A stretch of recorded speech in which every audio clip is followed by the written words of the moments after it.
There's a new product starting up this weekend, if you will. Not necessarily a new product, but the rebrand is officially going to be happening this weekend. TNA Hard to Kill. What's crazy to think about TNA Hard to Kill's pay-per-view this Saturday from Las Vegas is that this is actually the fifth Hard to Kill pay-per-view. In 2020, right before the pandemic, they debuted this pay-per-view. Sami Callihan, Tessa Blanchard, intergender championship match. That was had a lot of eyeballs on it. Had my eyeballs on it at the time. Obviously, Tessa Blanchard. She had a rocket ship going to the moon, and since then, well, it has crashed, burned, and I think Tessa Blanchard is buried somewhere. But at that time, that was the first Hard to Kill, right? And I like the name Hard to Kill just because it was very much about how TNA, speaking of a company that has fought so much adversity, TNA, it was Impact, it was teaming together with Jeff Jarrett's Global Force Wrestling, was doing all sorts of things, and now it's TNA again. So it's definitely a company that has faced a lot of adversity, a lot of changes, but at the end of the day, they've got just enough to keep on chugging away. And I'm looking forward to this pay-per-view this weekend because of the fact that, it seems like a decent pay-per-view. I'm looking forward to the aesthetics, the change. Wondering, obviously, we're still looking to see if there's that big-time signing that they keep talking about. I wonder, is it Matt Riddle? We already saw Matt Riddle is going to be joining up in New Japan Wrestling as well as Major League Wrestling MLW. And we all know about Nick Nemeth, Dolph Ziggler. He's part of New Japan, but could, they work both companies? Could they be on both sides of things? Because we're going to see Will Ospreay. Isn't Matt Riddle from Vegas or lives in Vegas? Yeah, because his ties with the UFC and stuff like that. I don't know necessarily. I think that is where he is from, or at least he definitely. The reason why I say that is because this is at the Palms in Nevada, so it's at Paradise, Nevada, so it's right there. That's Las Vegas. Yeah. I don't know if you're familiar, but Paradise is Las Vegas. It's just another. Yeah, that's what I mean though, because I know Palms. I know Palms Casino. So yes. I have a few degenerates in my family, so I know a few things about Vegas. I've never actually been like you have, and many others that I know have. But yes, I've heard of Palms. It's a good place. I wish I was going to this event. It's in the Palms.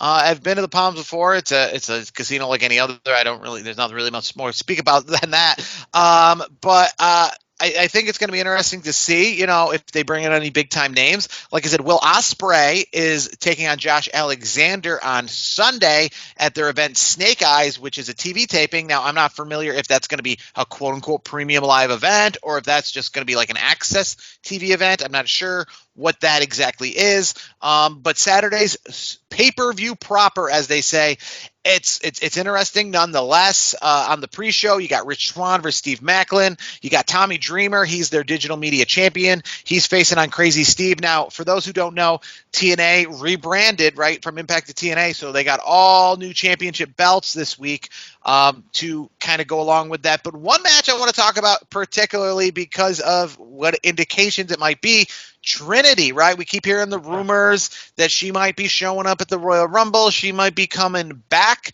to WWE. Well, she's champion, and she's taking on probably the toughest and definitely most muscle-massed woman in world of wrestling, Jordana Grace, for the Knockouts World Championship on Saturday. So my question to you, Brandon, is this a swan song for Trinity? If she loses, do you expect her in the Rumble? Yeah, she's losing this match. There's not even a question about it. Trinity is losing this match, and Naomi will be back in the Royal Rumble in a couple weeks here. It works out perfectly. Jordynne Grace will be the champion, which I think she should be because she is the top dog, so to speak, in that women's division. So I feel like Trinity and Jordan are going to put on a great show. They're going to put on a really good match. There's going to be a lot of false finishes, but I do think at the end of the day, Trinity will be going back to Naomi in WWE and will be showing up as one of the returning stars to WWE's Royal Rumble. There's a few good matches on this card as well. Alex Hammerstone, now I'm not too familiar with him because he is a former MLW heavyweight champion, but I've noticed him a lot lately, making a name for himself, showing up in different companies and being like kind of somebody who they're advertising in many companies like GCW.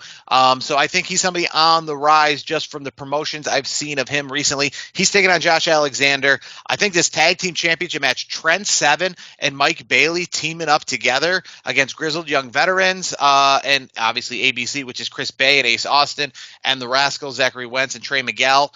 That's going to be a fast match as well. Yeah.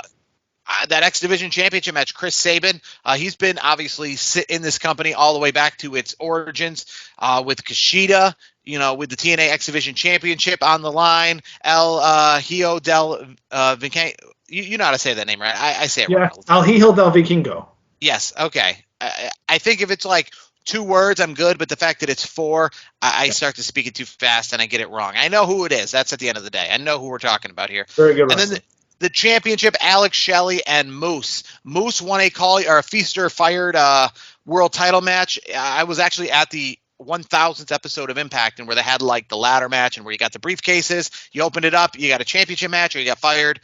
He got a championship match. He's taking on Alex Shelley, former Chris Sabin tag team partner, a part of the Motor City Machine Guns. Alex Shelley goes back to the origins of the company, taking on Moose. So it's like new and old. It's the original Impact, Alex Shelley back in the days with AJ Styles and Samoa Joe against Moose, who's been a man who's carried this company through their Impact, modern access TV days. Who do you see? Do you see Moose becoming champion once again? I know you're a big Moose guy.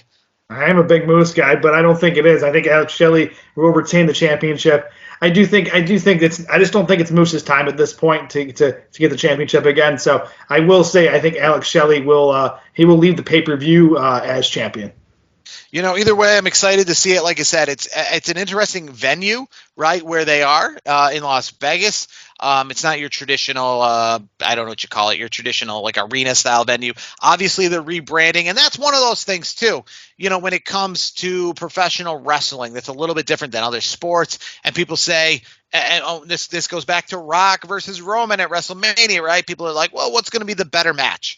That's not what this is all about, right? Football can play in front of no crowd because football is still football. But wrestling is a huge conglomeration of many things, right? Back in the day, one of my favorite things was tuning into Sunday Night Heat to see the stage for the pay-per-view later in the night. King of the Ring, Vengeance, Invasion, SummerSlam, whatever, right? You don't see that with UFC, right? You're not literally like, I want to buy this UFC pay-per-view because I think the stage is going to look really cool, or I think they're going to have really sweet banners hanging, or I think Motorhead's going to sing this guy to the ring and there's going to be pyro and a sweet outfit. Like UFC has as a taste of that stuff, but wrestling is what has that. And I think obviously if we're just selling big time wrestling, if that's all we cared about, then they wouldn't even go through this rebrand. The rebrand, the color scheme, the loud pomp of the logos and T-shirts and merch sales that go along with it. Like the Hard to Kill,